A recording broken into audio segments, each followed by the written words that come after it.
Under the leadership of President Donald J. Trump, the rogue Iranian terrorist regime is being absolutely crushed. 47 years of tolerating and enabling the world's leading state sponsor of terrorism are over.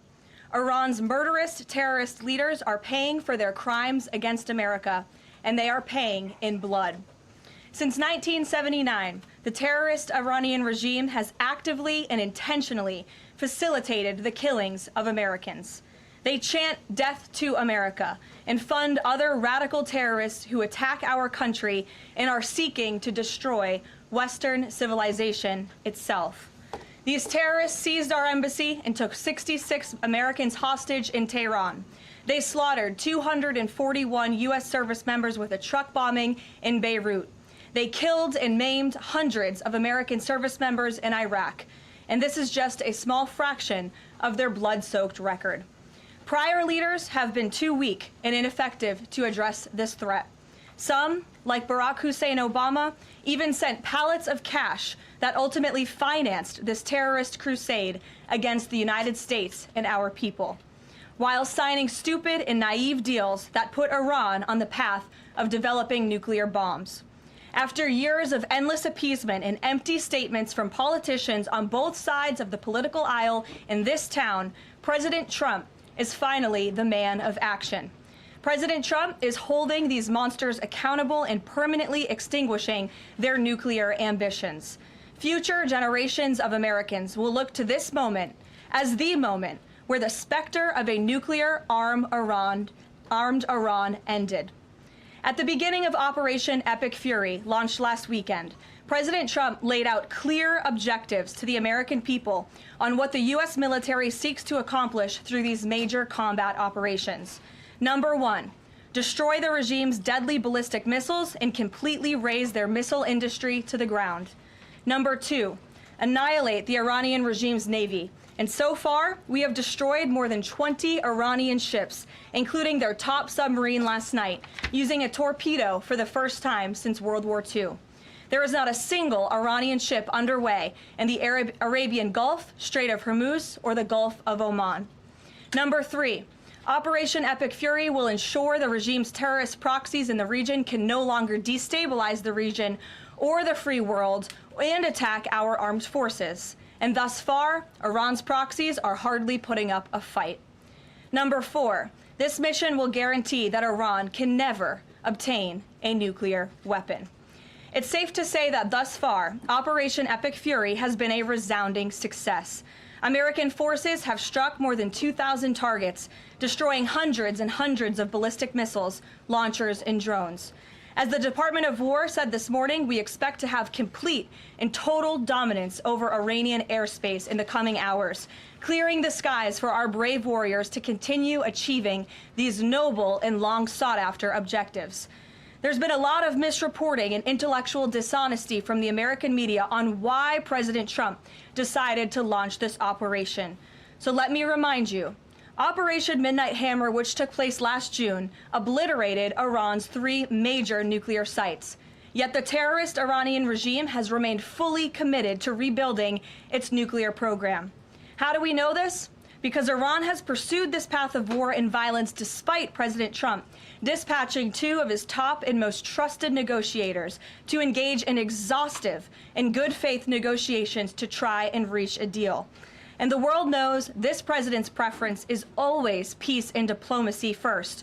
Look no further than the 8 additional global conflicts he has ended in the past year as proof. Unfortunately, the terrorist Iranian regime refused to negotiate in good faith. They chose this path of violence and destruction, and they are reaping the consequences of their horrible decision. The regime did what they always have done. They lied, they delayed, they tried to string the United States of America along. They wanted to buy themselves time to continue building ballistic missiles and other deadly weaponry that could harm our U.S. personnel and troops in the region, and to continue aggressively pursuing their unacceptable nuclear ambitions. U.S. negotiators offered to lift crippling sanctions on Iran and even provide nuclear fuel to Iran at no cost to support a civil nuclear power program. They additionally had the opportunity to accept U.S. support as an investor in potential projects to develop peaceful nuclear energy together under a mutually agreed upon framework. Yet in response, Iran would have to forfeit their enrichment capacity once and for all. But Iran rejected. They accepted none of these generous and unprecedented offers by the United States. Simply put, they refused to say yes to peace. And their refusal made clear that their #1 priority was building a nuclear weapon with which to threaten the United States of America. Again, the country they have been chanting death to for nearly 5 decades. Let me state this again clearly. Iran rejected the path of peace because the terrorists in charge of this regime wanted to build nuclear weapons to use against Americans and our allies. President Trump made the determination, a courageous determination and decision, that the path the United States was on with Iran had only one outcome: massive death and destruction at the hands of a nuclear-armed terroristic regime. That path of death and destruction and threats against the American people have ended with Operation Epic Fury. Operation Epic Fury has forged a new path that will better ensure the security of the United States and our people. The terrorists made a bet that President Trump would be like many of his predecessors, that he would just talk and he would refuse to enforce his clear red lines. But that has proven to be a catastrophic error in judgment. When President Trump makes a threat, and I have reiterated that threat many times from this podium to all of you over the past year, President Trump does not bluff. The president's words are backed up by the mightiest warriors in the world who possess the most sophisticated capabilities this world has ever known. 49 and counting of the most senior Iranian regime leaders, including the supreme leader, have already been wiped off the face of the earth. Make no mistake, killing these brutal terrorists is good for America and makes the world a much safer place. I want to also extend our prayers and condolences to the families of the 6 U.S. military service members who have been lost in Operation Epic Fury.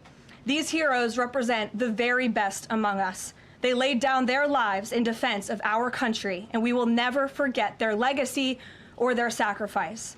As the president said, we grieve for these American patriots and their families as we continue the righteous mission for which they gave their lives. President Trump intends to attend the dignified transfer of these American heroes to stand in grief alongside their families. I understand the Department of War is working on scheduling this transfer, and we will provide updates at the appropriate time. Finally, the Trump administration is also doing everything within our power to protect Americans in harm's way. Since the launch of Operation Epic Fury, more than 17,500 Americans have safely returned home from the Middle East, with over 8,500 American citizens returning home to the United States just yesterday alone. If you are a U.S. citizen in the Middle East looking to return to the United States, the Secretary of State asks that you please register with the State Department at step.state.gov. The State Department will identify where you are and provide travel options directly to you. The administration is already rapidly chartering flights free of charge and booking commercial options, which we expect to become increasingly available as time goes on and the success of this mission further comes to fruition. I know the President and Secretary of State Rubio have been in touch as well with our allies in the region directly about this problem, making it clear that it is a priority of the United States of America to bring every American home. The Trump administration will not rest until every American is home safely and until the terrorist threat from Iran has been completely destroyed.